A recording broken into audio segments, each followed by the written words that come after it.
आदरणीय अध्यक्ष महोदय, गीता में एक श्लोक है, यदा यदा हि धर्मस्य ग्लानिर्भवति भारत अभ्युत्थानं धर्मस्य तदात्मानं सृजाम्यहम्। इस श्लोक का मतलब है भगवान श्री कृष्ण अर्जुन कोई नहीं कह रहे, अर्जुन के जरिए पूरी सृष्टि को कहने की कोशिश कर रहे हैं कि जब जब पृथ्वी के ऊपर धर्म को कुचला जाएगा और जब जब अधर्म बहुत ज्यादा हो जाएगा, तब तब मैं उत्पन्न होऊंगा, तब तब मैं अवतार लूंगा। एक तरह से भगवान ने मानव जाति को एक बहुत बड़ा भरोसा दिया है। कई ऐसे मौके आते हैं मानव इतिहास में जब अधर्म बहुत ज्यादा हो जाता है, बहुत ज्यादा हो जाता है और लोगों को लगने लगता है कि सच्चाई से कुछ नहीं होगा, ईमानदारी से कुछ नहीं होगा, अधर्म करने से ही होगा। चारों तरफ अधर्म का बोलबाला हो जाता है, आदमी, अच्छे लोग उम्मीद खो बैठते हैं। ऐसे मौकों के लिए भगवान ने इस मानव जाति को ये भरोसा दिया है कि अगर ऐसा मौका आएगा तब तब मैं मानव जाति के कल्याण के लिए और मानव जाति को उस परिस्थिति से निकालने के लिए मैं अवतार लूंगा या उत्पन्न होऊंगा। ये बहुत बड़ा भरोसा है भगवान का मानव जाति को।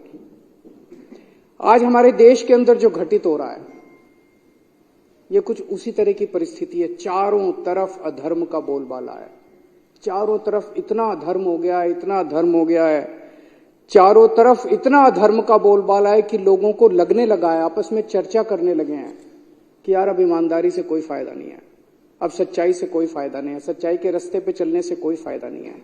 और लोग देख रहे हैं इतने बड़े बड़े षड्यंत्र चल रहे हैं, इतने बड़े बड़े कुकर्म चल रहे हैं, बड़े से बड़े स्तर के ऊपर चल रहे हैं। जो लोग कुकर्म कर रहे हैं, लोग देख रहे हैं उनकी तो तरक्की हो रही है। जो लोग अधर्म कर रहे हैं, लोग देख रहे हैं उनकी तो तरक्की हो रही है। देश में 75 साल के बाद इस देश के गरीब बच्चों को अच्छी शिक्षा और अच्छे भविष्य की उम्मीद देने वाला मनीष सिसोदिया आज जेल के अंदर है, धर्म जेल के अंदर है। और हमारे देश की बेटियों को, मां बहनों को छेड़ने वाला ब्रजभूषण सिंह सत्ता भोग रहा है, सत्ता का सुख भोग रहा है।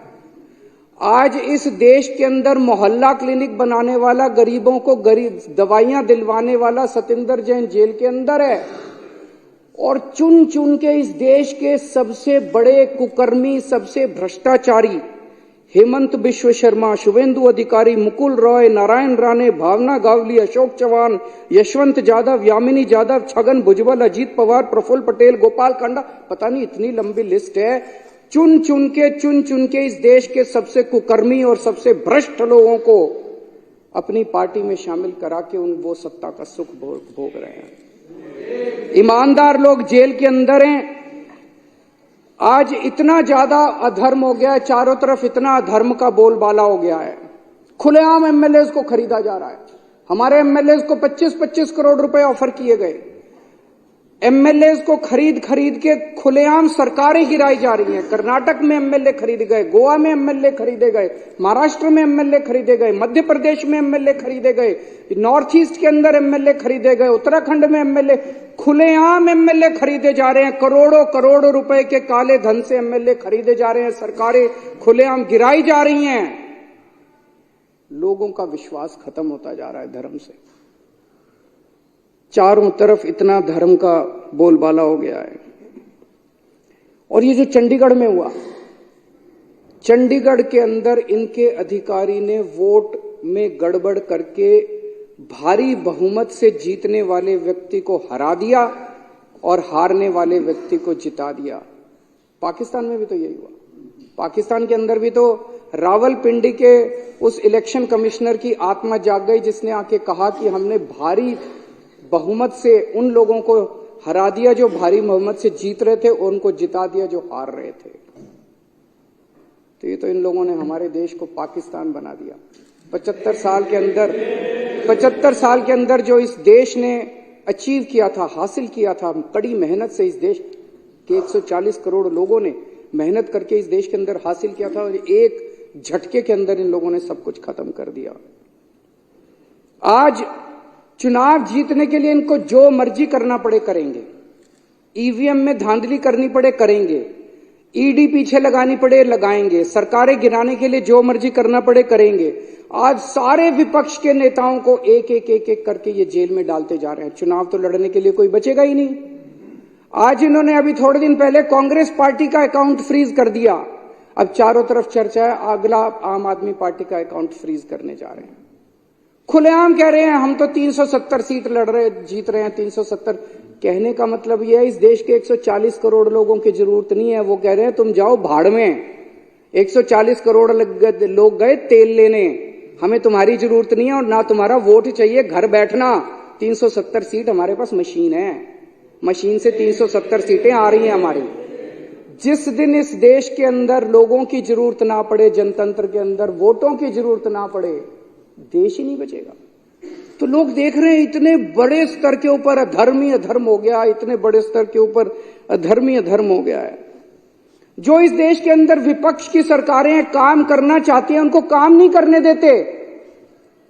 इससे बड़ा अधर्म क्या होगा कि गरीबों की दवाइयां रोक दी गई, अस्पतालों के अंदर गरीबों की दवाइयां रोक दी गई, गरीबों के टेस्ट रोक दिए गए, गरीबों को मरने के लिए सड़कों के ऊपर बेहाल छोड़ दिया गया। इससे बड़ा अधर्म क्या होगा कि मोहल्ला क्लिनिक के अंदर जहां गरीब जाके अपना इलाज कराता है वहां की बिजली रोक दी गई, वहां के डॉक्टरों की तनख्वाह रोक दी गई, वहां पे काम करने वाले नर्सों और कंपाउंडरों की तनख्वाह रोक दी गई, वहां के टेस्ट रोक दिए गए।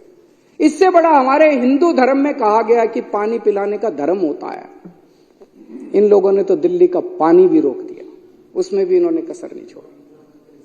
तो लोग देख रहे हैं जितनी सरकारें हैं पंजाब के अंदर, हम जितने काम करने की कोशिश करते हैं, पंजाब भगवान की दुआ से फुल स्टेट है, उतना ये नहीं कर पाते, वहां भी इन्होंने हस्तक्षेप करने में कोई कसर। जितनी ऑपोजिशन नहीं, तमिलनाडु के ले लो, वेस्ट बंगाल के ले लो, केरला की ले लो, कर्नाटक की ले लो, हर जगह ये लोग अपना टांग अड़ाते हैं, काम नहीं करने देते लोग। आज हमारे किसान दिल्ली आना चाह रहे हैं, बताओ क्या कसूर है जी? दिल्ली तो कोई भी आ सकता है, दिल्ली तो देश की राजधानी है, उनके पास कोई हथियार नहीं है, कुछ नहीं, आने दो दिल्ली में।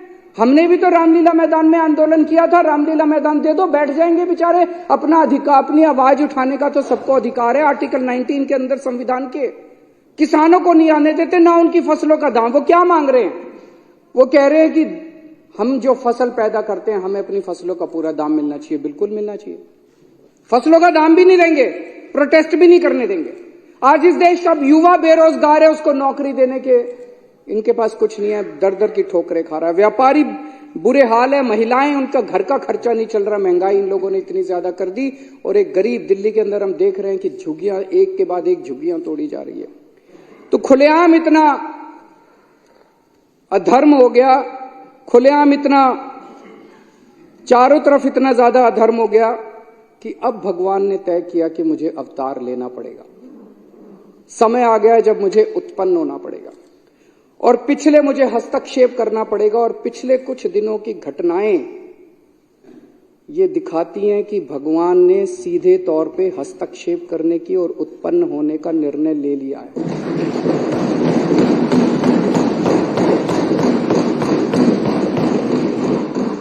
30 जनवरी को चंडीगढ़ में मेयर का चुनाव हुआ। सुबह वोटिंग पड़ी, वोटिंग पढ़ने के बाद एक प्रिजाइडिंग ऑफिसर था, पीठासीन अधिकारी अनिल मसीह, इन्हीं का आदमी था।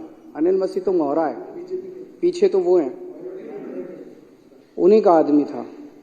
उस दिन इन लोगों ने तय किया कि आज उस हॉल के अंदर द्रौपदी का चीरहरण करेंगे। उन लोगों ने, इन कौरवों ने तय किया कि आज हम जनतंत्र का, भारतीय जनतंत्र का चीरहरण करेंगे। पूरी प्लानिंग करके आए थे। उसने तय किया कि मैं असली वोटों के ऊपर उनको ठप्पे मार मार के, डिफेस कर करके उनको इनवैलिड घोषित कर दूंगा और हारे हुए को जिता दूंगा। अब वहां पे श्री कृष्ण जी पहुंच गए द्रौपदी का चीरहरण रोकने के लिए। उस कमरे में दिखाई नहीं दिए किसी को, दृश्य थे, लेकिन थे वहां पे। आप लोगों ने अगर वीडियो में देखा हो, वीडियो में वहां जितने बीजेपी वाले मौजूद थे सारे कह रहे हैं कैमरे ऑफ करो, कैमरे। देखे आपने वीडियो? सारे चिल्ला रहे हैं कैमरे ऑफ करो, कैमरे ऑफ करो। कैमरे ऑफ क्यों नहीं हुए? श्री कृष्ण जी वहां मौजूद थे, उन्होंने कैमरे ऑफ करने, इन्होंने पूरी कोशिश करी कैमरे ऑफ करने की। उस दिन कैमरे ऑफ नहीं हुए। ये कोई संयोग नहीं है, ये ऊपर वाले का इशारा है, ऊपर वाले का। इतनी बड़ी दुनिया की सबसे बड़ी पार्टी जो पूरे दुनिया के अंदर, हम तो सबसे बड़ी पार्टी, सबसे बड़ी पार्टी को 5 मिनट के अंदर भगवान ने पूरे देश के सामने बेनकाब कर दिया। जो लोग द्रौपदी का चीरहरण करने आए थे, जो लोग भारतीय जनतंत्र का चीरहरण करने आए थे, भगवान श्री कृष्ण ने उनको पूरे देश के सामने उनका चीरहरण करके छोड़ा।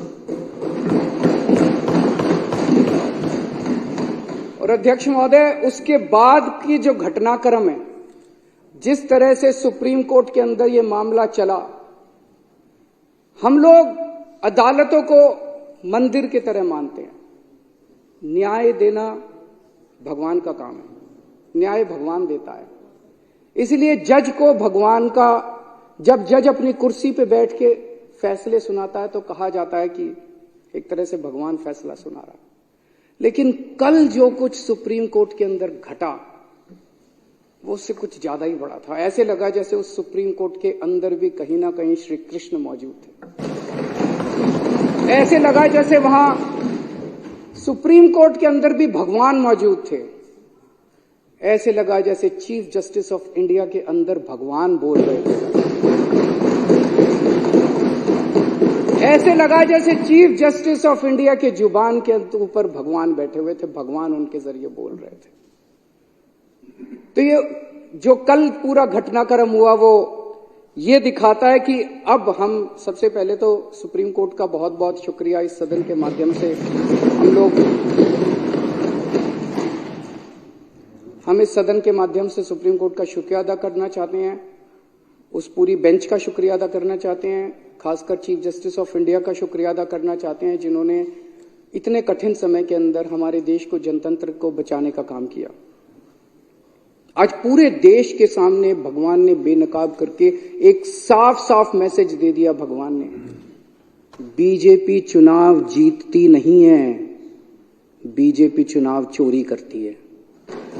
पूरे देश के सामने सबने वीडियो देखा है, सबने किस तरह से सुप्रीम कोर्ट का आदेश सुना है, सबने पूरे पिछले 1 महीने के घटनाक्रम ने पूरे देश के सामने इस पार्टी का चीरहरण करके छोड़ दिया कि बीजेपी चुनाव जीतती नहीं है, बीजेपी चुनाव चोरी करती है। ये कोई संयोग नहीं है कि एक छोटा सा चुनाव, चंडीगढ़ के मेयर का चुनाव क्या होता है, कुछ भी नहीं होता। हमने तो ऐसे सोचा था उस दिन कि ऐसे ही हो जाएगा। हमें तो एक छोटे से चुनाव ने पूरे देश के अंदर सारे देश को हिला दिया। कुछ ना कुछ तो भगवान बताने की कोशिश कर रहे हैं, संदेश देने की कोशिश कर रहे हैं। तो भगवान का संदेश है, मैं आ गया हूं।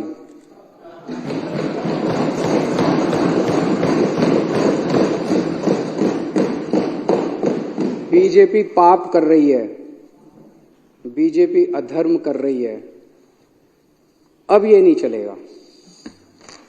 जिन लोगों को लगता था बीजेपी हार नहीं सकती, भगवान ने दिखा दिया कि अगर चंडीगढ़ के मेयर का चुनाव हार सकती है तो बीजेपी देश का चुनाव भी हार सकती है।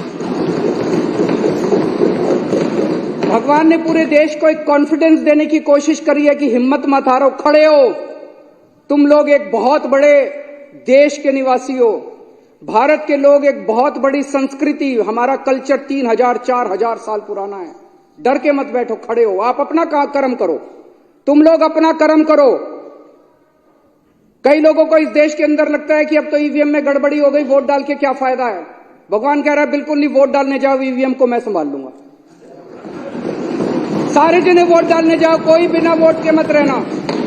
वोट डालने जाओ, आवाज उठाओ, प्रदर्शन करो, इनके खिलाफ खड़े हो, भगवान तुम्हारे साथ है।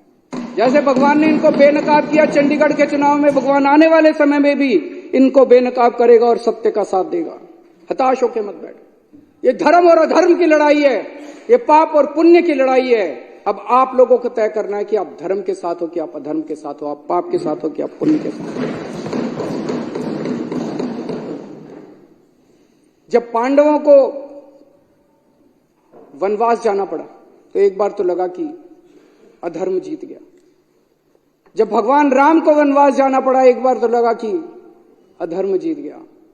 जब दुर्योधन का राज्य आया, जब कंस का राज्य आया, जब रावण की अति हुई तो एक बार तो लगा कि अधर्म जीत गया, लेकिन अंत में तो धर्म जीता। आज भी जब चारों तरफ बीजेपी का अधर्म फैला हुआ है तो एक बार लगता है कि अधर्म जीत गया। ऐसे लगता है ना कई बार, ये तो हार ही नहीं रहे जी, ये तो एक बार लगता है धर्म जीत गया, लेकिन धर्म जीतेगा, अंत में धर्म जीतेगा।